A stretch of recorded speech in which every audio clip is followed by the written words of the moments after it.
Hey guys, Megalax is back here with skinning for IL-2 today. I thought I'd do something a little different.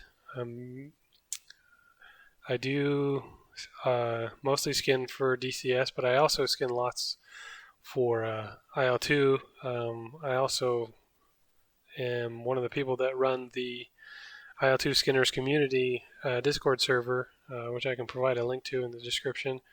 But, you guys can pop in and have a look, see what we do. Um, I do see lots of questions about um, how skinning in IL-2 is achieved. When I talk about IL-2, I'm talking about obviously the Battle of whatever series, so the new Battle of Stalingrad and so forth.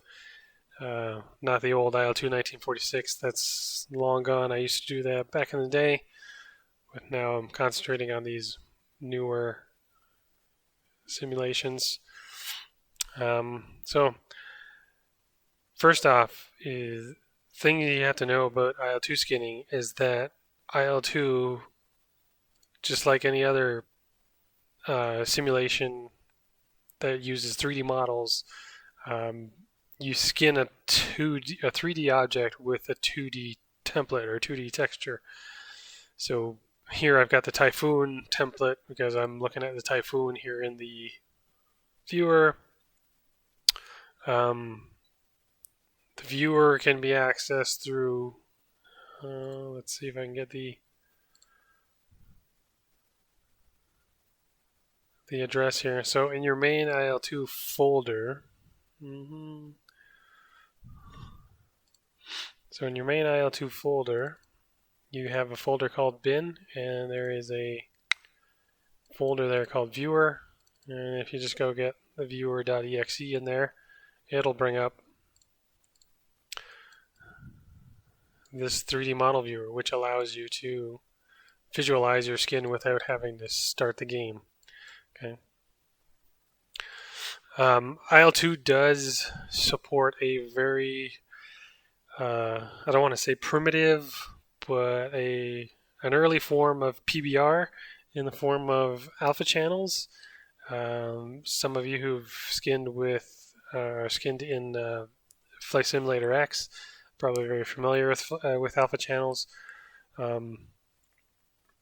There is a guide on the IL-2 Sturmovik forums called Custom Alpha Channels or Tutorial for GIMP.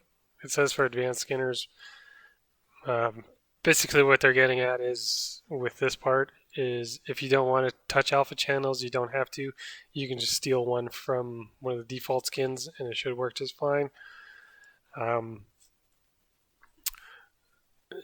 So he goes through a bunch of things here. So basically the way the alpha channel works is it's a set of values from black to white, right? Where white is 100% white and 0% is black.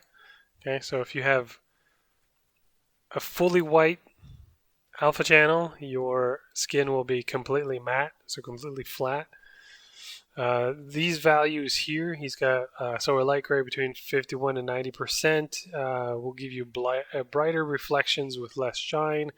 A mid gray or mid tone, right, will give you a combination of reflection and shine. And the darker you go towards black, the less reflections or the more matte you'll get. It's kind of strange to see it this way. It took me a while to fully understand it, but yes, the closer you get to 100% white, the shinier something will be until you reach 100% white, then it's totally matte. On the opposite spectrum, the closer you get to 0 or black, the more matte something's going to be until you reach 100% black or 0, and then it becomes fully transparent. Okay? So we want to avoid anything that's fully black. Now these values, depending on the aircraft, right? So you see how he's left between 10 and 0 kind of open to interpretation there. That's because depending on the aircraft and how the alpha channel is activated on the model, you may get transparency even though you're at, say, 9% here on the way down to 0. So between 0 and 10, you may get transparencies on your skin, on your model.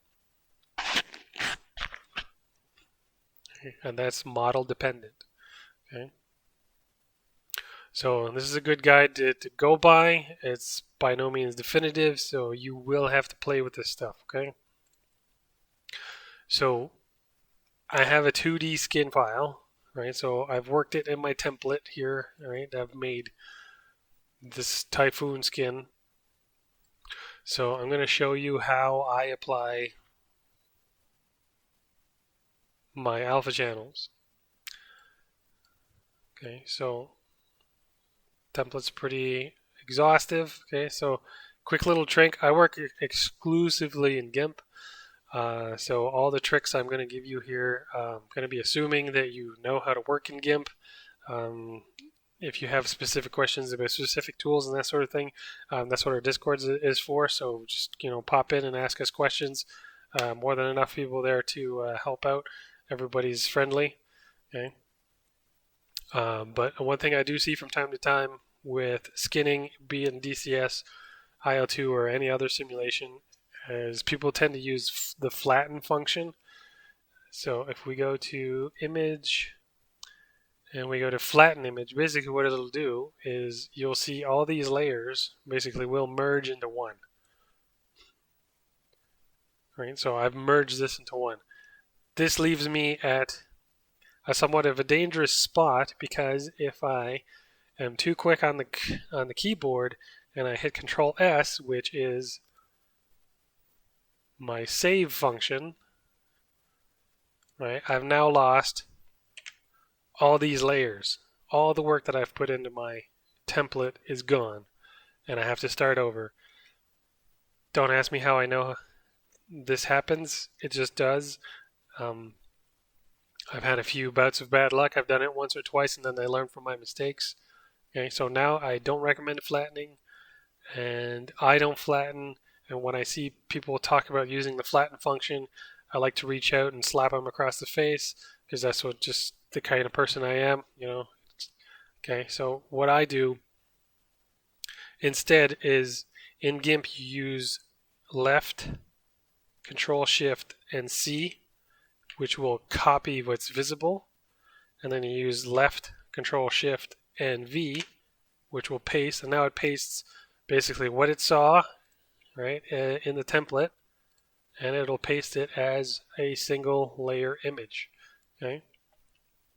So once I've done that, I set this aside and I go work in my alpha template. Okay, so in my alpha template, it's just like my color template, except it's all in grayscale, and now I'm basically trying to get shades of white to black that will give me the effects I'm looking for. So like this area here, which is the walkways, right? They're very dark, so they're going to be very matte.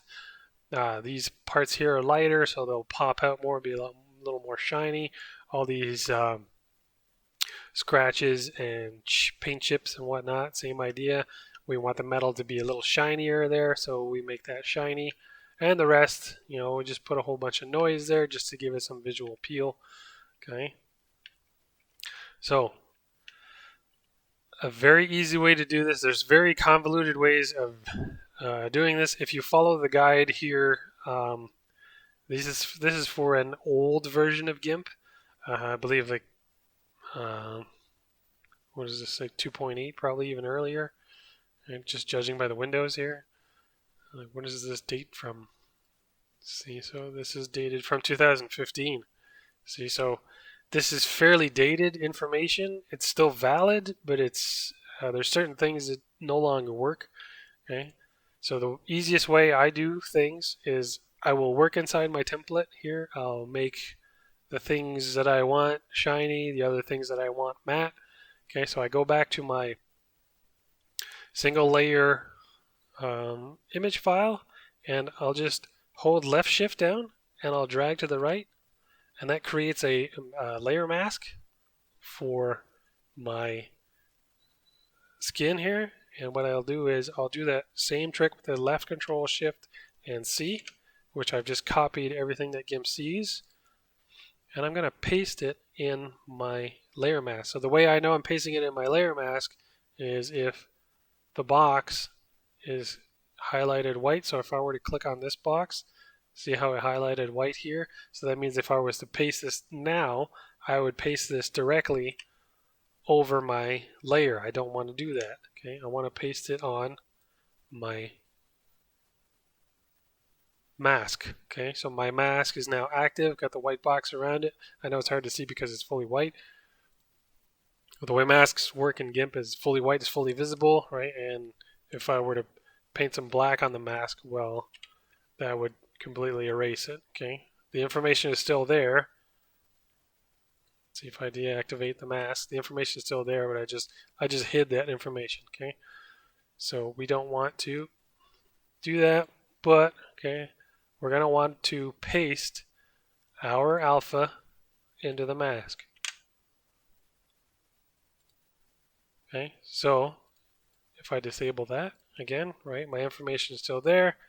Re-enable it. Okay, so my alpha has now been applied to my skin. So now all I have to do is basically export it. Okay, so left shift control E brings up the export image, and I will export it somewhere.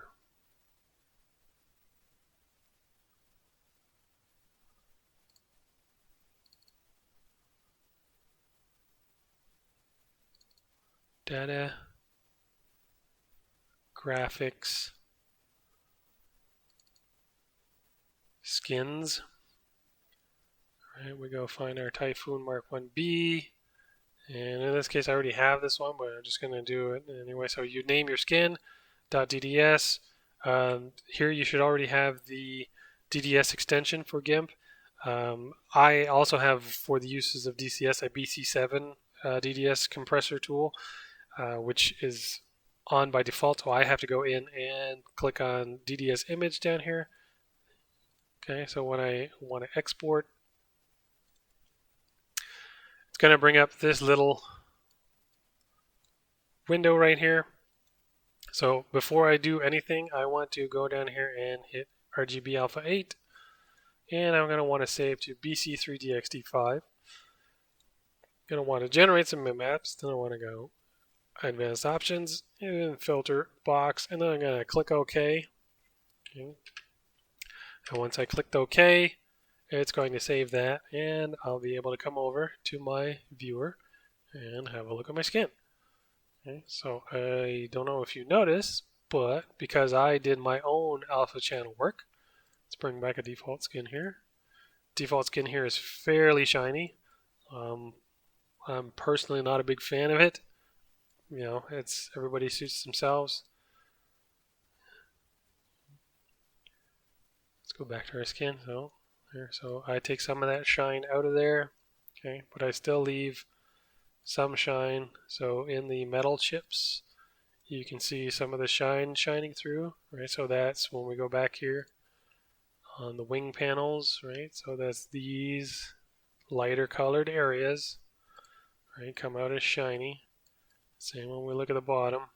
Okay, so the bottom right there, there's some nice little shiny effects. On the oils, right? So anything that's oily is obviously going to be very shiny. Okay, so there you go. You can see sort of the effect that it's going for there. Okay, so you get to play with your skin. You can do whatever you want with it. You can make it as real looking as you want. You can make it not real looking. You can make it lizard skins like Gorn did here in the Discord, right? He does some pretty inventive stuff here. Let's see if he's got some other ones. See, there's all kinds of people here that do all kinds of things. Everybody's really supportive. We're just here to help each other out. Okay. So if you have any other questions about this stuff, don't hesitate to ask me. Put it in the comments. Drop by the Discord. You can find me on the forums too. I'm not that active there, but I do pop in from time to time. Yeah, so give me a shout, drop me a line.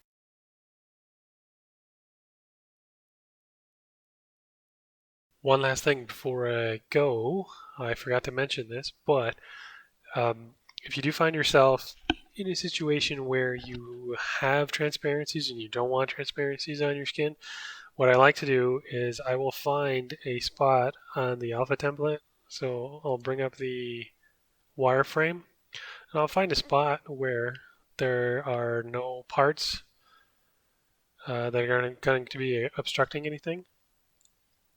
So like this area here. So I'll just use the little block key and I'll just draw part there and I'll bring in some, sextuple zero black in here just for this purpose here. So when I bring in my alpha channel and I'm trying to troubleshoot the areas where I do have any transparencies, I'll use so if I use Shift O, so Shift O is the select by color tool, which is this guy up here, the finger on the red square, and you can come in and you can select this square. Okay, so right now it's selected anything that's black and anything that is so the threshold down here is a value from 0 to 255, so 256 bits or 8 bits. I don't know this stuff. Anyway, it's 255. Okay, so if you bring that into a percentage, so from the chart earlier, right? So between 0 and 10, right? So that should be about 25 on the threshold. Right, so if I set the threshold to 25 and I select the square, right? So I don't have any black anywhere that is from between 0 and 10, okay, according to the chart on the forms. If I bring the threshold up a little bit, oh, that's a lot. Well, it'll serve as a good example. So if I bring the threshold up a little bit and I reselect that, see how now it highlights some of these areas that it thinks are close or within this threshold value of black. So I can use this to, I can use what's the color? I can use the levels or the curves to sort of tame those blacks down and bring them further, bring the tones back more towards a white or more towards a shiny. Take it away from the fully transparent. Okay. So yeah, that was the last thing. Yeah. Goodbye.